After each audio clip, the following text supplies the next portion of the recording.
যৌবনটা হচ্ছে গনিমত। এই যৌবন কি? সবাই বলেন, এই যৌবন কি? গনিমত যদি বুঝতে পারেন তাহলে এই যৌবনটা কত দামি আল্লাহর কাছে সেটা বুঝতে পারবেন। হাদিস শরীফ উল্লেখ করা হয়েছে এই যৌবন গনিমত। রাসূল করিম সাল্লাল্লাহু আলাইহি ওয়াসাল্লামের সাহাবী হযরতে আব্দুল্লাহ ইবনে আব্বাস রাদিয়াল্লাহু আনহু হাদিস বর্ণনা করেন। তিনি বলেন রাসূল করিম সাল্লাল্লাহু আলাইহি ওয়াসাল্লাম একজন সাহাবীকে উপদেশ দিচ্ছিলেন। উপদেশ দিতে গিয়ে নবীজি ওই সাহাবীকে বললেন, ইগতানিম খামসান ক্বাবলা খামসিন।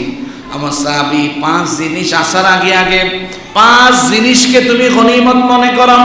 যুদ্ধের ময়দানে একজন মুজাহিদ কাফেরকে ধরাশায়ী করে যখন তার সম্পদ পেয়ে থাকে, ওই জিনিসগুলো পেয়ে ইমানদারের মন আনন্দে পুলকিত হয়ে ওঠে। সুতরাং এই 5টা জিনিস পাওয়ার সময় তুমি আনন্দিত হও। এই 5 জিনিসকে তুমি গনিমত মনে করো। সেটা কি? শাবাবাকা ক্বাবলা হারামিকা। এখন তুমি যৌবন বয়সে আছো, অচিরেই তুমি বৃদ্ধ হয়ে যাবে। বার্ধক্য আসার আগে আগে এই যৌবনটা হলো তোমার জন্য গনিমত। যৌবন কি? নবীজি বলেন ওয়াসিহাতাকা ক্বাবলা সাকামিক। অচিরেই তুমি অসুস্থ হয়ে যেতে পারো, এখন সুস্থ আছো, এই সুস্থতা তোমার জন্য গনিমত। ওয়াগিনাকা ক্বাবলা ফাকরি। এখন তুমি ধনাঢ্য অবস্থায় স্বাবলম্বী আছো, কারো কাছে তোমার হাত পাতা লাগছে না, অচিরেই তুমি ফকির হয়ে যেতে পারো, ধনাঢ্যটার সময়টা তোমার জন্য গনিমত। ওয়াফিরাকা ক্বাবলা শাগলি। এখন তুমি অবসর আছো, এত ব্যস্ততা তোমার নাই, অচিরেই তুমি ব্যস্ততার মাঝে পড়ে যেতে পারো, অবসরতার সময়টা তোমার জন্য গনিমত।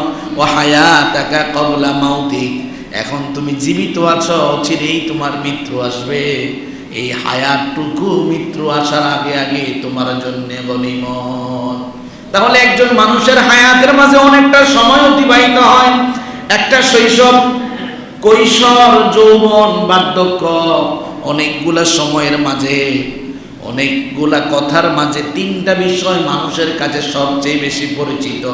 সেটা হলো মানুষের জীবন 3 ধাপে অতিবাহিত হয়। কয় ধাপ? 3 ধাপ। একটা শৈশব, 2 নম্বর যৌবন, 3 নম্বর বার্ধক্য। সচরাচর এই 3টাকে আমরা বলে থাকি মানুষের জীবনে 3টা ধাপ।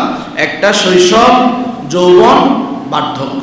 আল্লাহ তাআলা এই শৈশব, যৌবন, বার্ধক্য আল্লাহ তাআলা গোলামকে দিয়ে থাকেন এই জন্যেই যেন গোলাম তার জীবনের অবস্থানগুলোকে হিসাব করে করে আল্লাহর রঙে রঙিন হতে পারে। আল্লাহ তাআলা কোরআনুল কারীমে সূরাতুর রুমের 54 নং আয়াতে নিজের পরিচয় দিতে গিয়ে বলছেন, আল্লাহুল্লাযী খালাকাকুম মিন দুউফিন সুম্মা জাআলা মিন বা'দি দুউফিন কুওয়া সুম্মা জাআলা মিন বা'দি কুওয়াতিন দুউফান ওয়া শাইবা ইয়াখলুকু মা ইয়াশা ওয়া হুয়াল আলিমুল কাদির। আল্লাহ তাআলা বলছেন তোমার রবকে শোনো, তোমার রব তিনি যিনি তোমাকে দুর্বল অবস্থায় সৃষ্টি করেছেন। যখন জমিনে আপনার জন্ম হয়েছিল কান্না ছাড়া আপনার জবানে কোনো ভাষা ছিল না। আল্লাহ বলছেন তোমাকে আমি দুর্বল অবস্থায় শৈশবের মাঝে পৃথিবীতে পাঠিয়েছি। মিন বা'দি দুউফিন কুওয়া। এই শৈশব থেকে তোমাকে আমি যৌবনে শক্তিশালী বানিয়েছি, আমি আবারও তোমাকে বৃদ্ধ বানিয়ে দেব। আমি হচ্ছি সেই রব। আমি কে? সেই রব। ইয়াখলুকু মা ইয়াশা। আমি যখন যেরকম সৃষ্টি করার ইচ্ছা পোষণ করি আমি সেভাবেই বান্দাকে সৃষ্টি করতে পারি। ওয়া হুয়াল আলিমুল কাদির। আমি সব কিছুই জানি, আমি সব কিছুর উপরে ক্ষমতাবান। তাহলে এই হায়াতের 3টা অবস্থান কে দেয়? আল্লাহ। আল্লাহ তাআলা কোরআনুল কারীমে সূরাতুল ইয়াসিনের 67 নং আয়াতে বলছেন, ওয়া মান নুআম্মিরুহু নুনাক্কিসহু ফিল খালকি আফালা তাআকিলুন। গোলাম রে, তুমি মনে করো তুমি জীবিত আছো, এমনি এমনি জীবিত আছো না, আমি আল্লাহ তোমাকে দীর্ঘ জীবন দান করেছি, আমি আল্লাহ তোমাকে জীবন দিয়েছি। নুনাক্কিসহু ফিল খালক। অচিরেই তোমার শরীরের যে যৌবন, যে শক্তি, যে ক্ষমতা, যে ধাম্ভিকতা তার মাঝে উলটপালট হয়ে যাবে। একটা ছোট্ট বাচ্চা যেরকম বিছানায় প্রস্রাব পায়খানা করে, বার্ধক্য অবস্থায় বুড়া মানুষদের এমন অবস্থা হয় না? ছোট্ট বাচ্চা সময় কখন, বেলা কখন হুঁশ থাকে না, বার্ধক্য অবস্থায় কখন কোন বেলা হয়েছে হুঁশ থাকে? আল্লাহ বলছেন উনাক্কিসুহু ফিল খালক, আমি তোমার সৃষ্টির মাঝে পরিবর্তন করে দেই। আফালা তাআকিলুন, এরপরেও কি তোমার বিবেকের বুদ্ধি জাগ্রত হবে না? তুমি কি এরপরেও বুঝতে পারো না তোমার মালিক একজন আছে, তিনি কে? আল্লাহ। সুতরাং এই হায়াত, এই যৌবন, এই বার্ধক্য সম্পর্কে তোমাকে জিজ্ঞাসাবাদ করা হবে। তাহলে যৌবনটা কি? গনিমত। যৌবনটা কি? গনিমত। 3 নাম্বার, এই যৌবনের 3 নাম্বার গুরুত্ব হলো যে যুবক তার যৌবনের হেফাজত করে, আল্লাহ তাআলা কিয়ামতের ময়দানে যখন আল্লাহর আরশে আজিমের ছায়া ছাড়া কোনো ছায়া থাকবে না, ওই যুবককে আল্লাহ আরশে আজিমের মেহমান বানাবে। একটা দৃষ্টান্ত শুনুন। আজকে যেই সমগ্র এলাকার মাঝে বন্যা দেখা দিয়েছে, যখন বন্যার পানি উঠতে লাগলো, যাদের ঘর দুয়ার টিনের ঘর, ওই সমগ্র মানুষগুলার মনের মাঝে ভয় জাগ্রত হয়ে গেল। যখন টিনের ঘর আস্তে আস্তে ডুবতে শুরু হলো, যাদের বাড়ি দোতলা তারা মনে মনে ভাবলো আমরা দোতলায় উঠে গেলে বেঁচে যাব। যখন দোতলায় উঠে গেল, প্রতিবেশী মানুষদেরকেও আশ্রয় দিল। দেখা গেল নিচতলা পুরো এখন দোতলায় উঠতে শুরু হয়েছে। এখন মানুষ বাঁচার জন্য হাউমাউ করে চিৎকার করছে। এই সময় মানুষগুলা ছুটে বেড়াচ্ছে আশ্রয় কেন্দ্রে। ওই আশ্রয় কেন্দ্র ছাড়া তাদের জন্য অবস্থান করার কোনো জায়গা নাই। ঠিক তদ্রুপ কিয়ামতের ময়দানে সূর্য যখন মাথার উপরে চলে আসবে, মানুষের শরীর দিয়ে ঘাম বের হবে, ওই ঘামে মহাসমুদ্র হয়ে যাবে। মানুষ তার অবস্থান অনুযায়ী পানিতে হাবুডুবু করতে শুরু করবে। ওই সময় আল্লাহ তাআলা যেই সমগ্র গোলামদেরকে আরশে আজিমের মেহমান বানাবে। আজকে দুনিয়ার মানুষ সামান্য আশ্রয় কেন্দ্রে যাওয়ার পরে আলহামদুলিল্লাহ বলে নিরাপত্তা বোধ করে, যারা আরশে আজিমের মেহমান হবে তারা কেমন নিরাপত্তা বোধ করবে? যে যুবক তার যৌবনের হেফাজত করলাম, তাকে আল্লাহ তাআলা সেই কিয়ামতের কঠিন ময়দানে একত সূর্যের প্রচন্ড আলো, দ্বিতীয়ত মানুষের গা দিয়ে ঘাম বের হয়েছে, ওই ঘামের মাঝে মানুষ হাবুডুবু খাচ্ছে। এত সুন্দর ওই কঠিন সময়ে এত সুন্দর এক বালাখানায় শুধুমাত্র যৌবনের হেফাজতকারী যুবককে আশ্রয় দেওয়া হবে। আল্লাহ তাআলার হাবিব মুহাম্মদুর রাসূলুল্লাহ সাল্লাল্লাহু আলাইহি সাল্লাম বলেন, হযরত আবু হুরায়রা রাদিয়াল্লাহু আনহু হাদিস বর্ণনা করেন, সহিহ বুখারী শরীফের হাদিস। রাসূল করিম সাল্লাল্লাহু আলাইহি সাল্লাম বলেন, সাবআতু ইউযিল্লুহুমুল্লাহু ফি যিল্লিহি ইয়াওমা লা যিল্লা ইল্লা যিল্লু, যেই দিন আল্লাহর আরশে আজিমের ছায়া ছাড়া, আরশে আজিমের অবস্থান করা ছাড়া কোনো প্রকার নিরাপদের আশ্রয় কেন্দ্র থাকবে না, ওই দিন আল্লাহ তাআলা 7 শ্রেণীর মানুষদেরকে আশ্রয় কেন্দ্রে আশ্রয় দেবে। কয় শ্রেণী? রাসূল করিম সাল্লাল্লাহু আলাইহি সাল্লাম বলেন, 1 নম্বর হলো ইমামুন আদিল, যে রাজা এবং বাদশা ন্যায় বিচার করে। আমি আল্লাহ তাআলা কিয়ামতের ময়দানে প্রথম সারিতে তাদেরকে আরশে আজিমের মেহমান বানাবো। শর্ত হলো বিচার করতে হবে কিভাবে? ন্যায় বিচার। ইতিহাস বলে যত ধরনের বাদশা সাহাবায়ে আজমাইনের পরে এসেছে, অধিকাংশ বাদশাই জালেম ছিল। আপনারা কি অবিশ্বাস করছেন? অধিকাংশ বাদশা কি ছিল? জালেম ছিল, ন্যায় বিচার করতে পারে নাই। কেননা ক্ষমতার মসনদে বসে ওই ব্যক্তি ন্যায় বিচার করতে পারে যার দিলে আল্লাহর ভয় আছে। যার দিলে আল্লাহর ভয় নাই, সে কশিন কালেও ন্যায় বিচার করতে পারে না। এই জন্য রাসূল বলেন, ইমামুন আদিল, ন্যায় বিচারককে সর্বপ্রথম কিয়ামতের ময়দানে আরশে আজিমের ছায়ায় বসানো হবে। ওয়াশাবুন নাশা ফি ইবাদাতিল্লাহ, 2 নম্বর হচ্ছে ওই যুবক, যেই যুবক তার যৌবন কালটা শুধুমাত্র রবের গোলামিতে কাটিয়েছে, রবের কথা অনুযায়ী চলেছে, রবের বিধান অনুযায়ী নিজের জীবন চালিয়েছে, রবের প্রেরিত নবীকে আদর্শ হিসেবে মেনেছে, রবের বিধান অনুযায়ী যেই যুবক নিজের জীবনকে সাজিয়েছে ওই যুবককে আরশে আজিমের মেহমান বানানো হবে।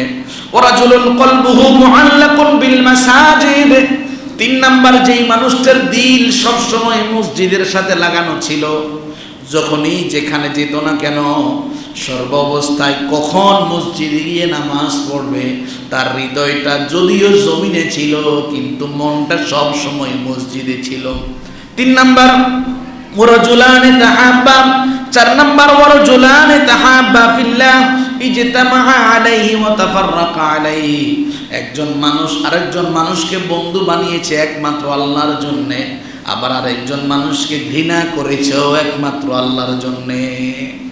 ওই মানুষদেরকেও আরশে আজিমের মেহমান বানানো হবে। 5 নাম্বার ওয়ারাজুলুন দাআতহু ইমরাআহ যাতা হাসাবিন ওয়া জামালিন ফাকালা ইন্নী আখাফুল্লাহ, একজন যুবককে একজন তরুণী ডাক দিল, হে যুবক আসো, তোমার প্রতি আমার মনের ভালোবাসা ব্যক্ত করতে ইচ্ছে হয়, একান্তে উভয়ে নিজেদের যৌবনকে মিটিয়ে নে। ওই যুবককে যখন ওই নারী ডাক দেয়, নারী কেমন? যাতা হাসাবিন ওয়া জামালিন, সম্পদওয়ালা নারী এবং সৌন্দর্যে ভরপুর একজন নারী। একজন যুবককে যখন একান্তে ডাক দিল, ওই যুবক তখন ওই নারীর ডাকে সাড়া না দিয়ে যখন বলল, ইন্নী আখাফুল্লাহ, হে নারী আমি তোমার যৌবনে সাড়া দিতে পারবো না, আমি একমাত্র আমার রব আল্লাহকে ভয় করি। ওই যুবককেও আরশে আজিমে ছায়া দেওয়া হবে।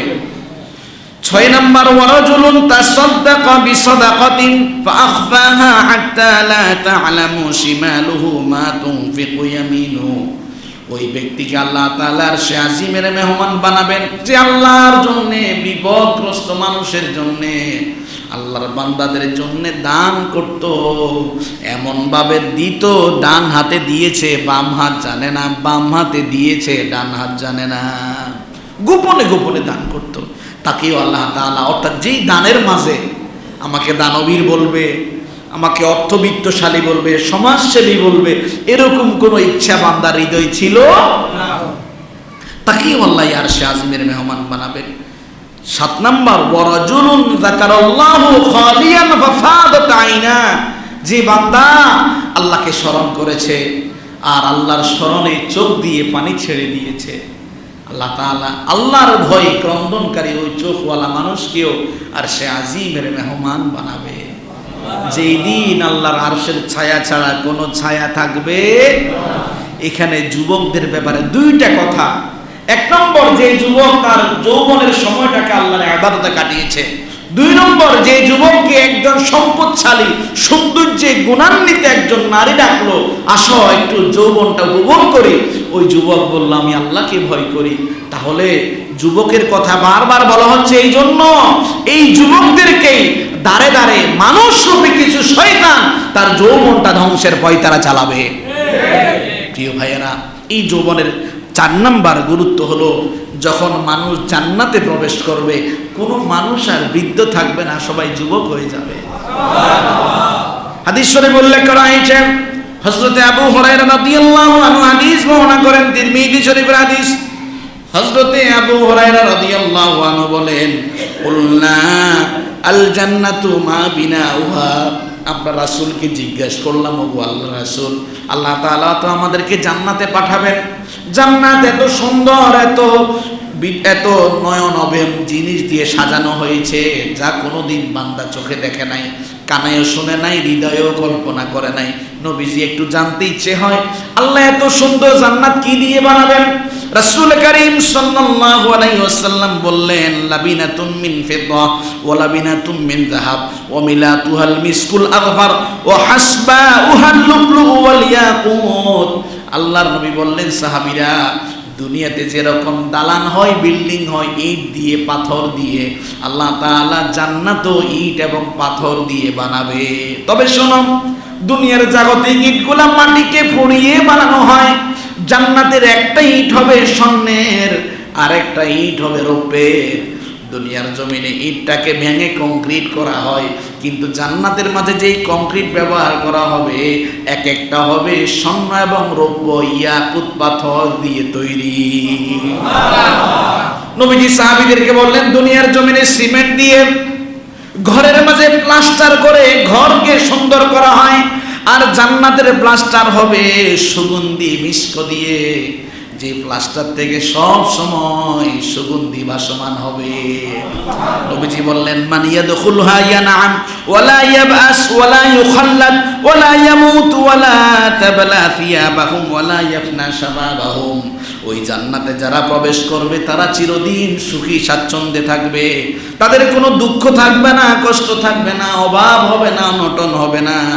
ওই জান্নাতে কেউ কোনো দিন মারা যাবে না।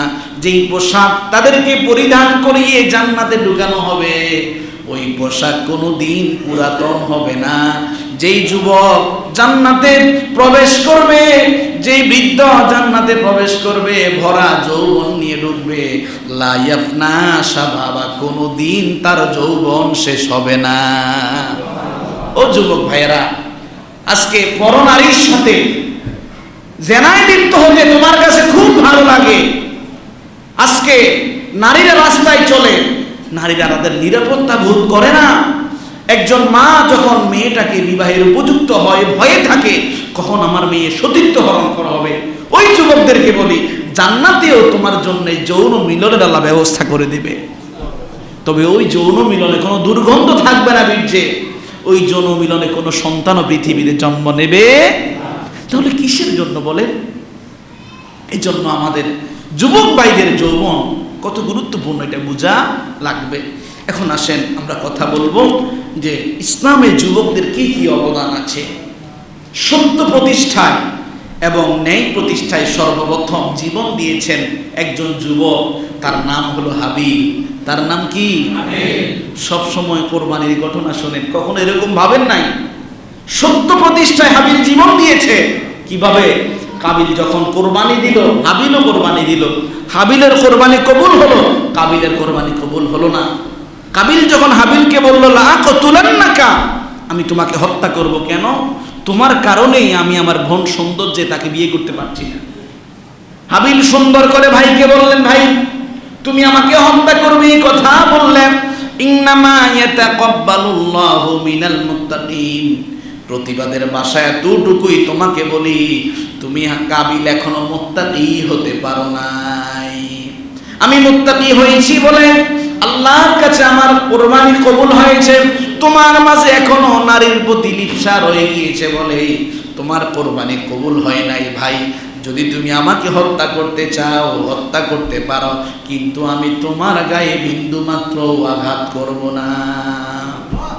আল্লাহ তাআলা এই কথাই কোরআনুল কারীমে সূরাতুল মাইদার 27 থেকে 28 নং আয়াতে বলছেন, লা ইন বাসাত্তা ইলাইয়া ইয়াদাকা লিতাকতুলানি মা আনা বিবাসিতি ইয়াদিয়া ইলাইকা লিআকতুলাক ইন্নী আখাফুল্লাহা রাব্বাল আলামিন।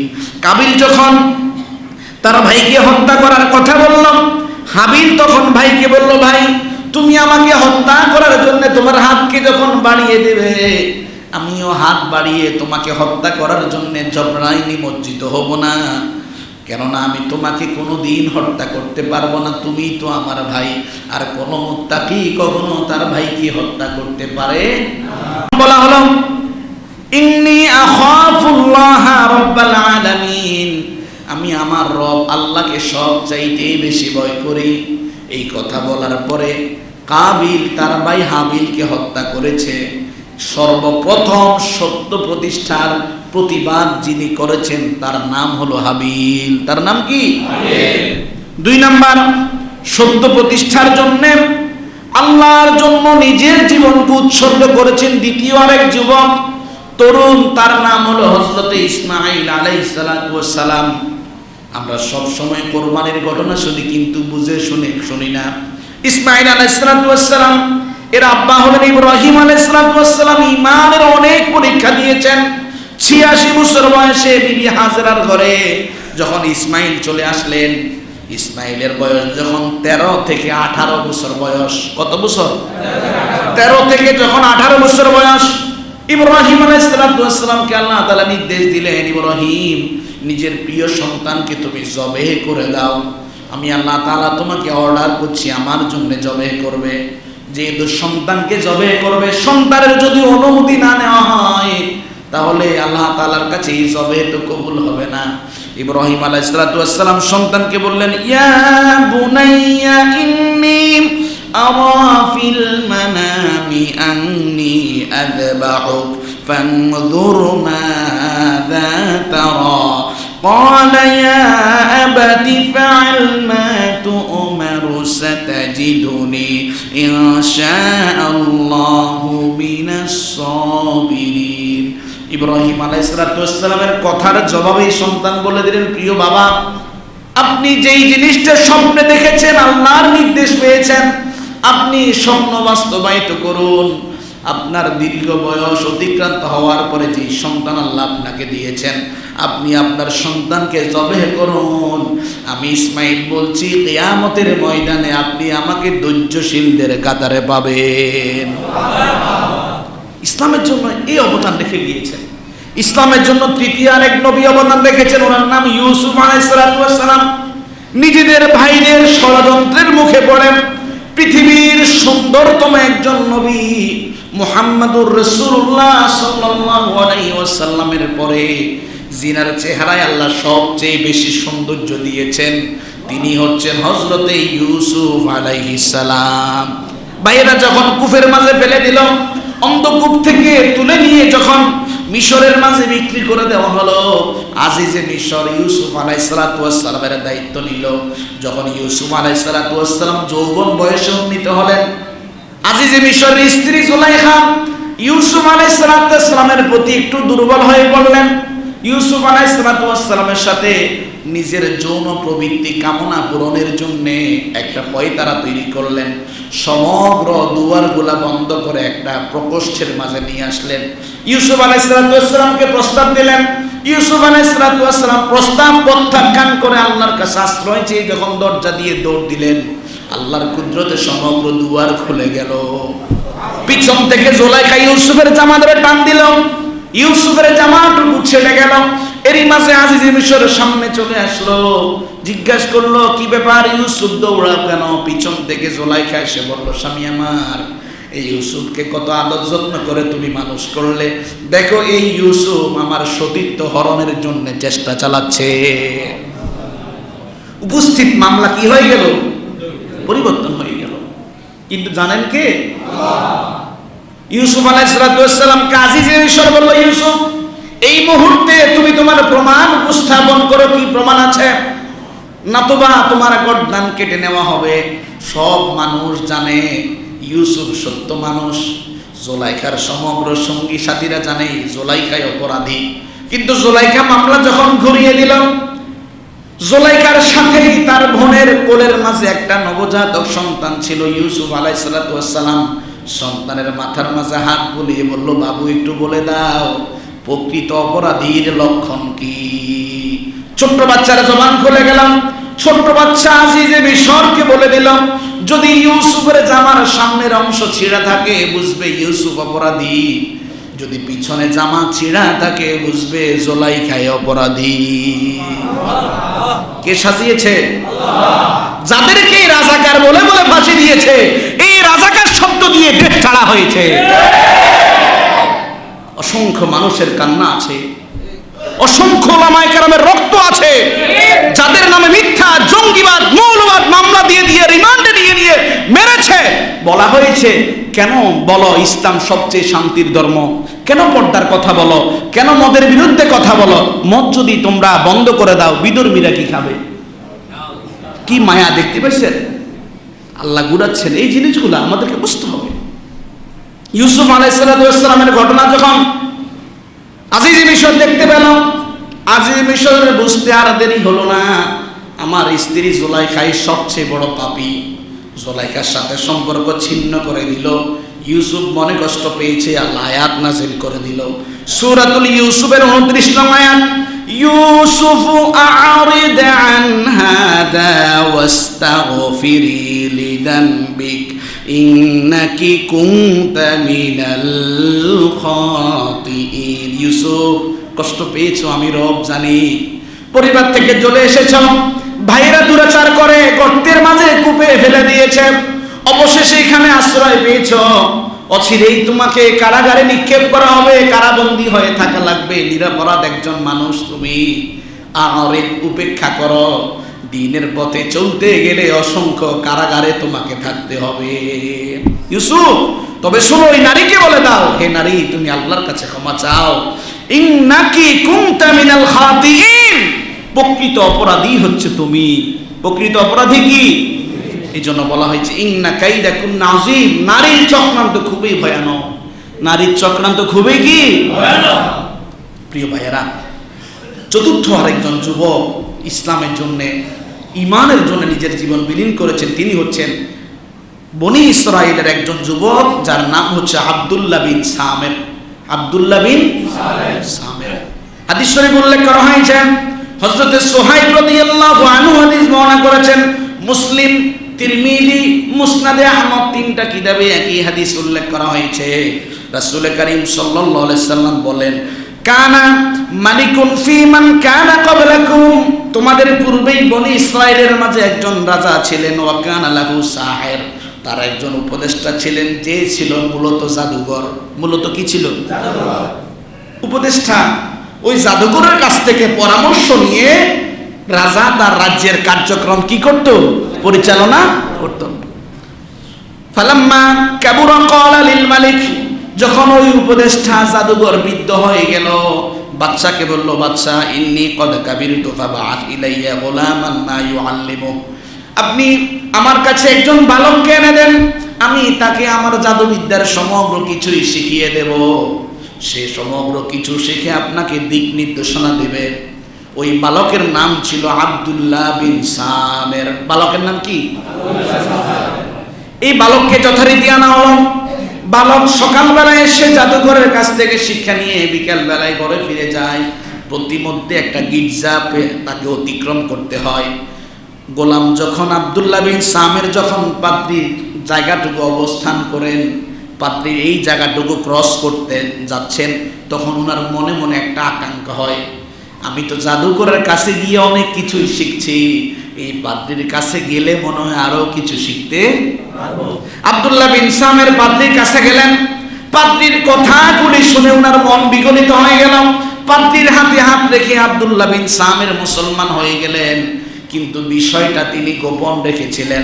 সকালবেলায় ঘর থেকে বের হতেন, পাদ্রী থেকেও দ্বীনের ইলম শিখতেন, আবার জাদুঘরের কাছে গিয়েও জাদুবিদ্যা শিখতেন, আবার ঘরের মাঝে ফিরে আসতেন। কিছুদিন এভাবে অতিক্রম হতে লাগলো। প্রতিমধ্যে একদিন তিনি যখন ওই পাদ্রীর কাছে যাবেন, একটা বিশাল বড় যন্ত্র রাস্তা বেঁধে দিয়েছে, কোনো মানুষ রাস্তা অতিক্রম করতে পারে না।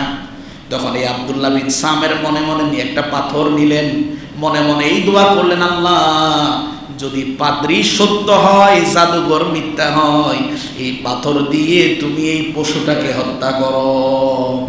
আব্দুল্লাহ বিন সামের এই পাথরটা হাতে নিয়ে মনে মনে দোয়া করে যখন পাথর নিক্ষেপ করলেন, সাথে সাথে ওই পশুর গায়ে পড়া মাত্রই এত বিশাল বড় দানব মারা গেল। তখন আব্দুল্লাহ বিন সামের হৃদয়ের মাঝে ঈমান আরো মজবুত হয়ে গেল, যে জাদুঘর মিথ্যা, পাদ্রীর কথাগুলি সত্য, এবং আমি যে ঈমানের পথে আছি এই ঈমান বিন্দু মাত্র মিথ্যা। চারদিকে সয়লাব ঘটে গেল, হায়রে সর্বনাশ, এই জাদুঘরের কাছ থেকে আব্দুল্লাহ বিন সামের কি এত বিদ্যা শিখলো, একটা পাথর মারার সাথে সাথে এত বড় দানব মারা গেল। সাথে সাথে এই কথাগুলি যখন মানুষের কানে কানে চলে গেল, পাদ্রীর কাছেও সংবাদটা পৌঁছে গেল। পাদ্রী আব্দুল্লাহ বিন সামেরকে বলল, আব্দুল্লাহ, তুমি তো দেখতেছি আমার চাইতে বড় মাকানে পৌঁছে গেলে, অচিরেই তোমার জীবনে মুসিবত আসবে, তবে শোনো, যত কষ্টই পড়ো আমার নামটা কারো কাছে প্রকাশ করো। এরই মাঝে রাজার একজন মন্ত্রী অন্ধ হয়ে গেল। আব্দুল্লাহ বিন সামের কাছে ওই সংবাদ প্রকাশিত হওয়ার পরে অনেক মানুষ যাতায়াত শুরু করল। কোন জন্মন্ধ মানুষ আসলে দোয়া করা মাত্রই তার চোখ ভালো হয়ে যেত। কোনো কুষ্ঠরোগী আসলে দোয়া করলে সেও সুস্থ হয়ে যেত। যত প্রকার রোগ নিয়ে মানুষ আসতো, আব্দুল্লাহ বিন সামের দোয়া করা মাত্রই সুস্থ হয়ে যেত। ঘটনাটি যখন চারদিকে ছড়িয়ে পড়ল, ওই মন্ত্রী অসুস্থতাও যখন দেখা দিল, মন্ত্রী অনেকগুলো পৌরকন নিয়ে আব্দুল্লাহ বিন সামেরের বাড়িতে আসলো। এসে বলল, আব্দুল্লাহ বিন সামের, তুমি একটু আমাকে সুস্থ করে দাও। আব্দুল্লাহ বিন সামের বলল, আমি তো কাউকে সুস্থ করতে পারি না, সুস্থ করে কে? আল্লাহ। মনোযোগ আছে আপনাদের? আব্দুল্লাহ বিন সামের বললে, শোনো, আমি তোমার চিকিৎসা করতে পারি যদি তুমি আল্লাহর প্রতি ঈমান আনো। আমি আল্লাহর কাছে ফরিয়াদ করব, হয়তো আল্লাহ তোমাকে সুস্থ করে দিতে পারে। মন্ত্রী আল্লাহর প্রতি ঈমান এনে নিল।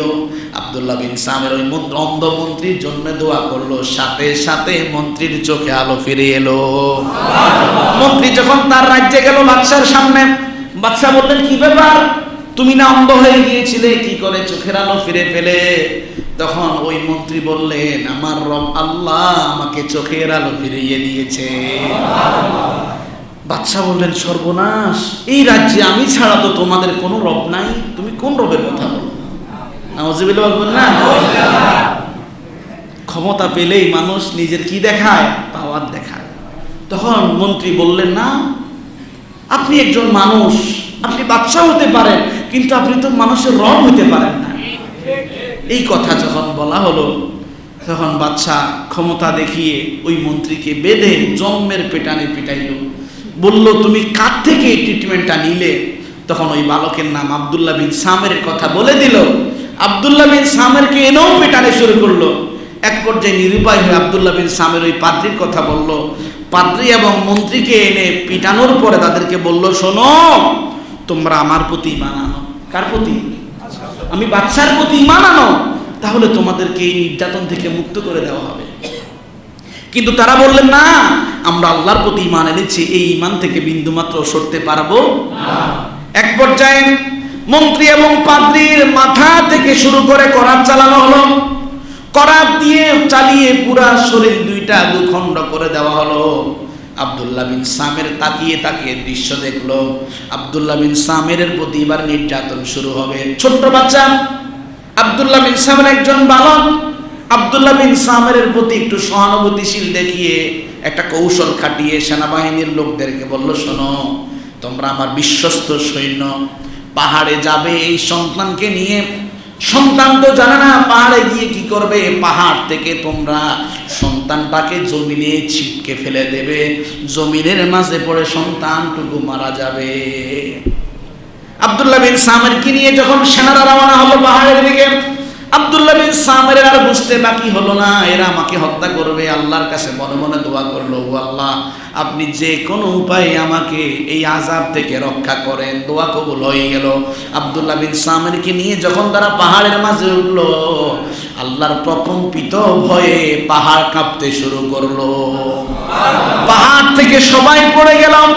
যারাই পড়েছে একজনও বাঁচে নাই, সবাই মারা গিয়েছে। কিন্তু আব্দুল্লাহ বিন সামের মারা যায় নাই। কে বাঁচিয়েছে? বাদশা হতবাক হয়ে গেল, কি ব্যাপার, কি অদ্ভুত বালক। বাদশা এবার কিছু সৈন্য দিয়ে একটা সমুদ্রের দিকে তাকে পাঠিয়ে দিল। উদ্দেশ্য হলো সমুদ্রে মেরে তাকে পানিতে ফেলে দেবে। আব্দুল্লাহ বিন সামেরকে নিয়ে যখন সমুদ্রের দিকে রওনা হলাম, আব্দুল্লাহ বিন সামেরও বুঝে ফেললেন আমাকে হত্যা করা হবে। আল্লাহর কাছে আবার দোয়া করলো, আল্লাহ, যে কোনো উপায় তুমি আমাকে রক্ষা করো। সমুদ্রের মাঝে আল্লাহর গজব, জোয়ার শুরু হয়ে গেল। সমগ্র সৈন্য পানিতে পড়ে ডুবে মারা গেল। আব্দুল্লাহ বিন সামেরকে আল্লাহ তাআলা উদ্ধার করে আবার জনপদে ফিরিয়ে আনলো।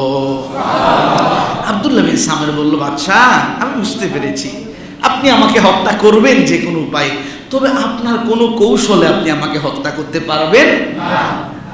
আমাকে হত্যা করার একটা কৌশল আমি আপনাকে শিখাই। কি ব্যাপার বলো? হ্যাঁ, তোমাকে তো আমি হত্যা করতে চাই, তোমার কৌশল দিয়ে তোমাকে মারবো, বলো।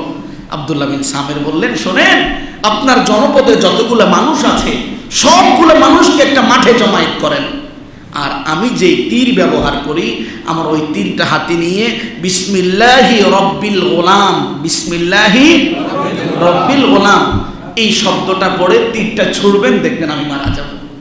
বাচ্চা তো খুশি হয়ে গেলেন। আয়োজন বন্দোবস্ত করলেন, জনপদের সব মানুষগুলোকে একটা মাঠে জমায়েত করলেন, সমগ্র ঘটনা বৃত্তান্ত শোনালেন এবং যখন তীর নিয়ে বিসমিল্লাহি রব্বিল গোলাম, যে এই গোলামের রবের নামে তীর নিক্ষেপ করলাম, এটি বলে যখন তীর নিক্ষেপ করলো, ছেলেটা মারা গেল, বালকটি মারা গেল। এই দৃশ্য দেখে সমগ্র জনপদের মানুষ ঈমান আনয়ন করে মুসলমান হয়ে গেল। দেখেন একটা বালকের ঈমানের জন্য কত বড় ত্যাগ। শুধু তাই নয়, বাদশা তো ক্ষমতাসীন মানুষ, তার ক্ষমতা আছে, পাওয়ার আছে। সমগ্র মানুষ যারা ঈমান আনয়ন করেছে, গর্ত করা হলো, আগুন জ্বালানো হলো, সমগ্র মানুষগুলাকে গর্তের মাঝে ফেলে ফেলে আগুনের মাঝে পুরানো হলো। এক পর্যায়ে একজন মাকে আনা হলো, যে মায়ের কোলের মাঝে দুগ্ধপোষ্য সন্তান ছিল। ওই মাকে একই শর্ত দেওয়া হলো, হয়তো আমি রাজার প্রতি ঈমান আনবে, নতুবা সন্তান সহ তোমাকে গর্তে আগুনে পুরানো হবে। মা একটু ইতস্ততা বোধ করলো, আমি হয়তো মারা যেতে পারি, কিন্তু আমার সন্তানটার কি অপরাধ? আল্লাহ তাআলা ওই সন্তানের জবান সাথে সাথে খুলে দিলেন। সন্তান মাকে বললেন, ইসবির ইয়া উম্মা, হে মা তুমি ধৈর্য ধারণ করো, ফাইন্নাকা আলাল হাক্কি, কেননা তুমি সত্য ধর্মের উপরে আছো। মা বিলম্ব করো না, এক মুহূর্ত অপেক্ষা করো না, হকের উপর অবিচল থেকে অগ্নিকাণ্ডের মাঝে তুমি নিক্ষিপ্ত হও। ভাইয়েরা, এটাই ছিল ইসলামের যুবকদের ভূমিকা। রাসূল কারীম সাল্লাল্লাহু আলাইহি ওয়াসাল্লামের যুগেও যুবকদের অসংখ্য ভূমিকা ছিল। হযরত আলী রাদিয়াল্লাহু আনহু, হযরত জুবায়ের, হযরত তালহা, সাআদ বিন আবি ওয়াক্কাস, আব্দুল্লাহ ইবনে মাসউদ রাদিয়াল্লাহু আনহুম সকলেই যখন ঈমান এনেছিলেন, উনাদের বয়স ছিল 20 বছরের কম। কত বছরের কম? হযরত আব্দুর রহমান বিন আউফ, হযরত বেলাল রাদিয়াল্লাহু আনহুমা, উনারা যখন ঈমান আনয়ন করেন, উনাদের বয়স ছিল 20 থেকে 30 বছরের মাঝামাঝি। হযরত আবু উবাইদা ইবনুল জাররাহ রাদিয়াল্লাহু আনহু, হযরত যায়েদ বিন হারিস রাদিয়াল্লাহু আনহু, হযরত ওসমান বিন আফফান রাদিয়াল্লাহু আনহু, হযরত ওমর ফারুক রাদিয়াল্লাহু আনহু যখন ঈমান আনয়ন করেন, তখন তাদের বয়স ছিল 30 থেকে 35 এর মাঝামাঝি। হযরত আবু বকর রাদিয়াল্লাহু আনহু ছিলেন বয়স্ক সাহাবী, তখন তিনি যখন ঈমান আনয়ন করেন, তখন ওনার বয়স ছিল 38 বছর। তাহলে এই সাহাবায়ে আজমাইনের বয়স সামারি যদি আমরা হিসাব করি, সমগ্র সাহাবী, অধিকাংশ সাহাবী ঈমান এনেছেন কি অবস্থায়? যুবক অবস্থায়। দুইজন তরুণের কথা বলি। আজকে এখানে অসংখ্য তরুণ উপস্থিত আছেন। এই তরুণরা এর সামনে আমাদের দেশ পরিচালনা করবে। রাসূল কারীম সাল্লাল্লাহু আলাইহি সাল্লাম যখন উহুদ যুদ্ধের সময় আসলো, দুইজন সাহাবীকে উহুদ যুদ্ধে যাওয়ার জন্য নবীজি বারণ করলো। তাদের বয়স ছিল মাত্র 15 বছর। ওই দুইজন সাহাবীর নাম হলো হযরতে রাফি' বিন খাদিজ রাদিয়াল্লাহু আনহু, আরেকজন সাহাবীর নাম হলো সামুরা বিন জুনদুব রাদিয়াল্লাহু আনহু। রাফি' এবং সামুরা দুইজনেই রাসূলের কাছে আরজ করলেন, ইয়া রাসূলুল্লাহ, আমরা যদিও বয়সে ছোট, কিন্তু আমরা যুদ্ধের ময়দানে যুদ্ধ করার মতো যোগ্যতা রাখি। রাসূল বললেন, না, তোমাদের যাওয়া লাগবে না, তোমরা এখনো বয়সে ছোট। একজন সাহাবী বললেন, ইয়া রাসূলুল্লাহ, রাফি' তীর চালানোর ব্যাপারে খুবই অভিজ্ঞ। রাফি' খুব ভালো তীরন্দাজ, সে যেই লক্ষ্যে তীর ছোড়ে, লক্ষ্য কখনো ভিন্ন দিকে যায় না, মিস হয় না। রাসূল কারীম সাল্লাল্লাহু আলাইহি সাল্লাম রাফি'কে বললেন, ঠিক আছে, তুমি যেতে পারো। সামুরা এই সংবাদ শুনলেন, ইয়া রাসূলুল্লাহ, আপনি রাফি'কে যাওয়ার অনুমতি দিলেন, আমাকে দিলেন না। ইয়া রাসূলুল্লাহ, আপনি রাফি'র সাথে আমাকে কুস্তিতে দেন, আমি রাফি'কে কুস্তি করে হারিয়ে দিতে পারবো, আমি রাফি'র চাইতে শক্তিশালী। সুবহানাল্লাহ। এরকম উদ্যমতা সাহাবায়ে আজমাইনের ছিল। এক পর্যায়ে নবীজি উভয়কে যুদ্ধ করার জন্য অনুমতি দিলেন। তাহলে প্রিয় ভাইজান, যৌবনের গুরুত্ব বুঝতে পারলাম, আমরা ইসলামের যুবকদের অবদান বুঝতে পারলাম। যুব সমাজদের জন্য, আমাদের এই যুব সমাজদের উন্নতির জন্য, যুব সমাজের সংস্কারের জন্য আমাদের একটা কাজ করা দরকার। সেটা কি? কোরআন এবং সুন্নাহ আমাদেরকে কি বলে যুব সমাজের উন্নতির জন্য? এক নম্বর কাজ হলো, প্রত্যেকটা যুবকের হৃদয়ে আল্লাহর ভয় ঢুকাতে হবে। কার ভয়? আল্লাহর ভয়। রাসূল কারীম সাল্লাল্লাহু আলাইহি ওয়াসাল্লাম প্রত্যেকটা উম্মতের মাঝে আল্লাহর ভয় ঢুকিয়েছিলেন এত গভীরভাবে। একজন ব্যক্তি জিনা করেছে, কেউ দেখে নাই, কেউ জানেও না। সাহাবী এসে বলছেন, ইয়া রাসূলুল্লাহ, আমাকে শাস্তি দিন। সাহাবী জানে জিনার শাস্তি পাথর মেরে হত্যা করা, পাথর মেরে নিহত হয়েছেন, তবুও আল্লাহর ভয়ে রাসূলের কাছে সত্য প্রকাশ করেছেন। একজন মানুষ যদি এরকম হয়, একটা সমাজের চিত্র যদি এমন হয়, ওই সমাজটা কত সুন্দর হয় বলেন। হাদিস শরীফ উল্লেখ করা হয়েছে, হযরতে বুরাইরা রাদিয়াল্লাহু আনহু হাদিস বর্ণনা করেন, মুসলিম শরীফের হাদিস। রাসূল করিম সাল্লাল্লাহু আলাইহি সাল্লামের কাছে একজন সাহাবী আসলেন। ওই সাহাবীর নাম হলো মাঈজ বিন মালিক। মাঈজ বিন মালিক এসে বললেন, ইয়া রাসূলুল্লাহ তাহহিরনি, আমাকে পবিত্র করে দিন, আমি গুনাহ করেছি, অন্যায় করেছি, অপরাধ করেছি। নবীজি বললেন, আফসোস তোমার জন্য, ইরজিউ ওয়াস্তাগফির ওয়া তুব ইলাইহি, ঘরে ফিরে যাও, আল্লাহর কাছে ক্ষমা চাও, তওবা করে নাও, আল্লাহ মাফ করে দেবে। রাসূল যখন এই কথা বললেন, মাঈজ কিছু দূর চলে গেলেন, আবার রাসূলের কাছে ফিরে আসলেন, এসে বললেন, ইয়া রাসূলুল্লাহ আমাকে পবিত্র করুন। নবীজি আবারও একই কথা বললেন। সাহাবী কিছু দূর গেলেন, আবার ফিরে আসলেন।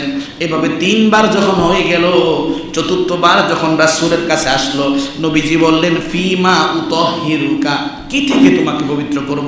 বললেন, ইয়া রাসূলুল্লাহ মিনাজ জিনা, আমি জিনা করেছি, আমাকে শাস্তি দিন। নবীজি বললেন, আবিহি জুনুন, এ সাহাবীরা একটু দেখো তো কি পাগল হয়ে গিয়েছে কিনা। একজন সাহাবী তার কাছে গিয়ে পরীক্ষা নিরীক্ষা করে বললেন, ইয়া রাসূলুল্লাহ মাঈজ পাগল হয় নাই, মাঈজ ঠিকই আছে।